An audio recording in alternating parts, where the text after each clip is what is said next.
One riff, 3 minutes, and rock was never the same again. Purple Haze didn't just launch Jimi Hendrix's career, it changed the sound of music forever. When Hendrix first arrived in London in late 1966, few could have predicted how quickly he would transform the city's music scene. At that point, Jimi was a struggling guitarist from Seattle who had bounced from gig to gig in the United States. He'd played backup for Little Richard, the Isley Brothers, and Curtis Knight, but he wasn't a star. In fact, he was almost invisible, just another musician in the background. That changed in an instant when Chas Chandler, fresh from his time as the bassist for the Animals, caught Hendrix performing at Café Wha in New York's Greenwich Village. Chandler had been searching for a unique talent to manage, someone who could bring something fresh to a music world that was starting to sound predictable. When Hendrix tore into his guitar that night, playing with his teeth and behind his back, Chandler knew he'd found his man. Within weeks, he convinced Jimi to move to London, promising him fame and the creative freedom he'd never had in America. The London scene at the time was electric. The Beatles had just released Revolver, the Rolling Stones were experimenting with darker sounds, and Cream was redefining blues rock with Eric Clapton at the helm. Yet even in this crowded arena, Hendrix stood out. His first live shows in London, like the one at the Bag O' Nails Club, left established rock stars stunned. Clapton, Jeff Beck, and Pete Townshend all admitted they had never seen anything like him. It was in this whirlwind of energy that Hendrix began shaping what would become Purple Haze. Chandler pushed him to write original material instead of just covering American blues standards, and Hendrix responded with a song that captured his raw, untamed creativity. Recorded at Delane Lee Studios in January 1967, Purple Haze was born out of experimentation. Hendrix layered distorted riffs with feedback, creating sounds that even the engineers had trouble controlling. They had never seen a guitarist push the equipment so hard, turning the studio into a laboratory for sonic chaos.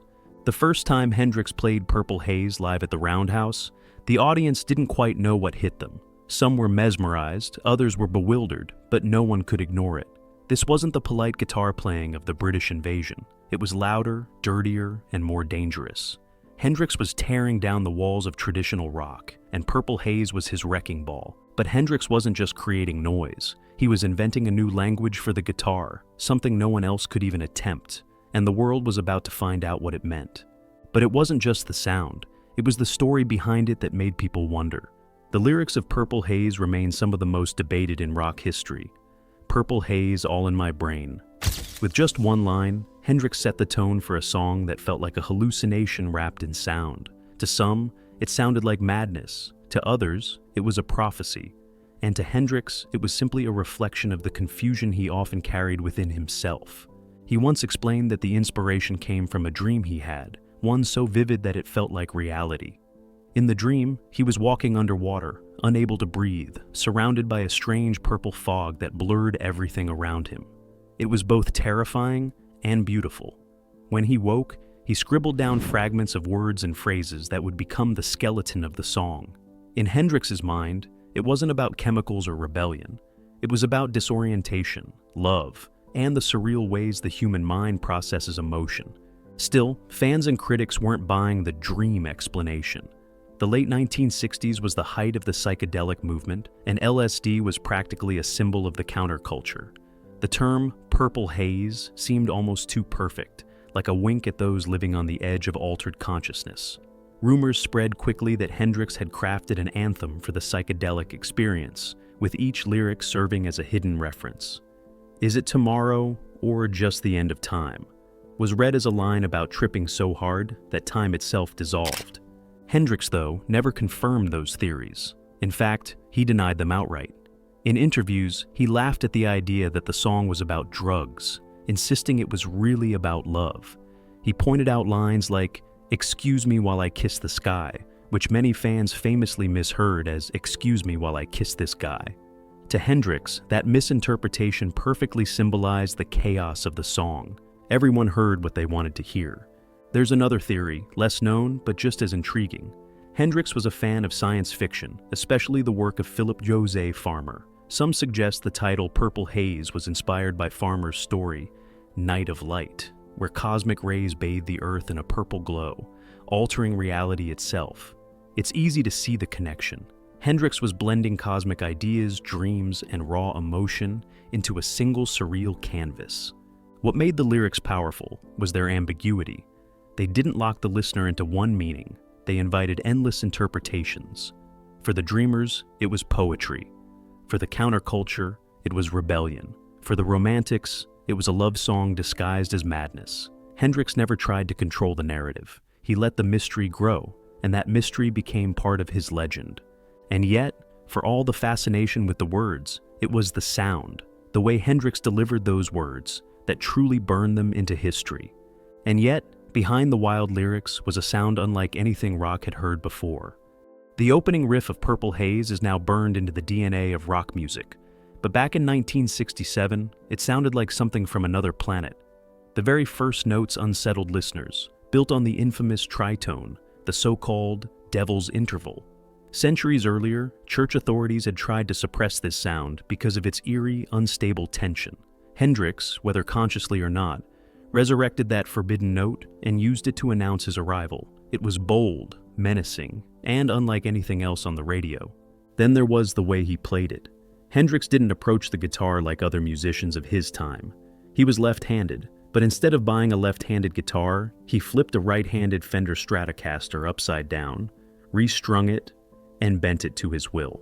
That small detail gave his playing a slightly different tonal quality, a subtle edge that made his riffs sound twisted, even when they weren't drenched in effects. The studio itself became Hendrix's laboratory. Using the newly developed Octavia pedal, which doubled the pitch of his notes, Hendrix created that alien, high-pitched shimmer that made his guitar sound like it was coming from another dimension. Most players use distortion reluctantly, as something to be tamed. Hendrix embraced it, pushing amps and pedals to the breaking point, sculpting feedback into melodies. To the untrained ear, it sounded chaotic. But Hendrix was in total control, guiding every shriek and roar as if he were conducting an orchestra of electricity. Even his rhythm guitar work in Purple Haze was groundbreaking. He blended blues-inspired chord voicings with dissonant tones, weaving rhythm and lead together in ways that baffled other guitarists. Instead of following the traditional separation between rhythm and soloing, Hendrix blurred the lines, making every moment feel like it was teetering on the edge of explosion. And then, of course, there was his voice.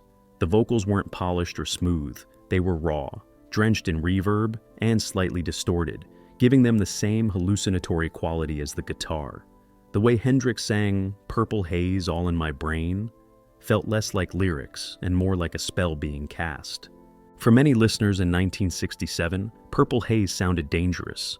It didn't fit neatly into rock, blues, or pop. It was all of them, and none of them at once. It was as if Hendrix had tapped into something primal, bending sound itself into submission. Critics later described it as blues colliding with outer space, or a spaceship crashing into the blues. Whatever metaphor they used, the point was clear. Hendrix had broken the mold. The guitar was no longer just an instrument. It was a weapon, a paintbrush, and a portal into another reality. But how did this strange experiment become the anthem that defined Hendrix? When Purple Haze hit the airwaves in March 1967, it was like a lightning bolt. In the UK, the single climbed to number 3 on the charts, a staggering achievement for a virtually unknown American guitarist who had only just arrived months earlier. British fans were instantly captivated, while critics scrambled to find the words to describe what they were hearing. Some called it psychedelic rock, others labeled it noise. But one thing was certain, nobody could ignore it. The timing was perfect. The summer of love was approaching, and the counterculture was hungry for an anthem that captured the chaos, beauty, and rebellion of the moment. Hendrix had delivered exactly that. To young people disillusioned with authority and searching for freedom, Purple Haze felt like a declaration of independence, not from governments or laws, but from traditional ways of thinking and creating. Even his peers were stunned. Paul McCartney praised Hendrix's brilliance, and Eric Clapton admitted he felt both threatened and inspired after hearing Hendrix perform. Suddenly, every guitarist in London was trying to understand how he created those sounds. But they couldn't replicate the magic. Hendrix wasn't just using equipment differently, he was using it fearlessly. In America, the impact was just as explosive, though slower to spread. When Are You Experienced was released with Purple Haze as its crown jewel, Critics hailed it as the dawn of a new era in rock. College campuses buzzed with talk about the wild American guitarist in London. By the time Hendrix set foot back on US soil, he was no longer an outsider. He was a cultural icon in the making. What made the song so powerful wasn't just its chart success. It was the way it resonated with the moment. To some, it was a drug anthem. To others, a love song. To still others, a cosmic warning. That ability to mean everything and nothing at once gave it staying power. It wasn't just music, it was a mirror for an entire generation's confusion and hope. And yet, with that success came whispers. Was Hendrix simply a musical genius, or was something darker fueling his visions? From the moment Purple Haze hit the charts, controversy followed it like a shadow. The surreal lyrics and strange title made it irresistible to speculation.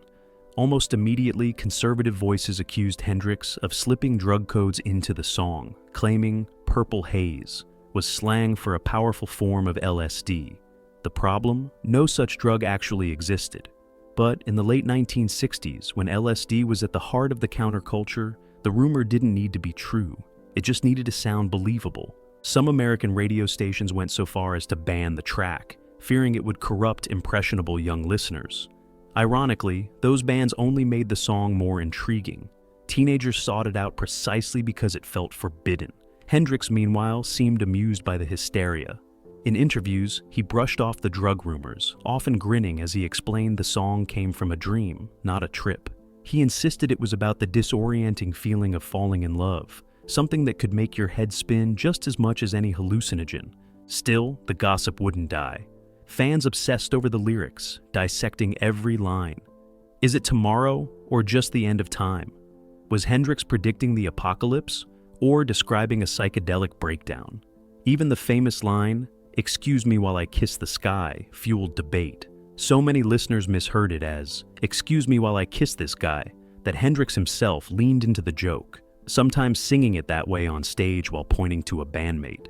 Another layer of myth came from Hendrix's love of science fiction. Some believed Purple Haze was inspired by Philip José Farmer's novel Night of Light, in which cosmic rays bathed the earth in a purple glow, altering reality itself.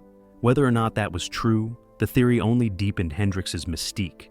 He wasn't just a guitarist, he was seen as a prophet of otherworldly visions. The beauty of these myths was that Hendrix never fully confirmed or denied them. He left the mystery intact, letting fans project their own meaning onto the song. For the counterculture, that ambiguity was gold. Purple Haze could be a love song, a trip anthem, or a cosmic warning, whatever the listener wanted it to be. And that's exactly why the rumors never hurt him. They only amplified his aura. Hendrix wasn't just performing music, he was building a legend, one line at a time. But Purple Haze didn't just shock fans. It reshaped the very future of rock music. More than 5 decades later, Purple Haze isn't just remembered as one of Hendrix's greatest songs. It's remembered as the moment rock music itself took a sharp turn into the future. Rolling Stone consistently ranks it among the greatest songs of all time, and guitar magazines around the world place that opening riff at the very top of must-learn lists. Even today, young players pick up their first guitar and dream of nailing those unmistakable notes. But Purple Haze was more than a guitar exercise. It became Hendrix's calling card, a track that followed him everywhere he performed.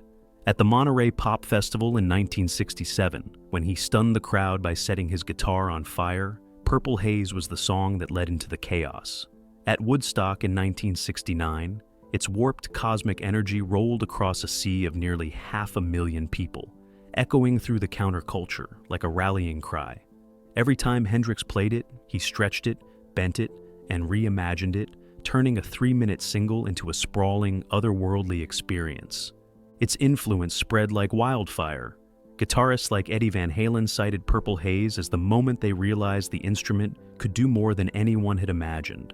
Stevie Ray Vaughan later built his sound on Hendrix's innovations, carrying his spirit into a new generation of blues rock. Even artists outside of rock, funk, jazz, hip-hop, have borrowed Hendrix's textures and phrasing, proving that Purple Haze transcended genre. And perhaps most importantly, the song defined Hendrix himself. Without Purple Haze, he might still have been known as a brilliant guitarist, but it was this track that made him a legend.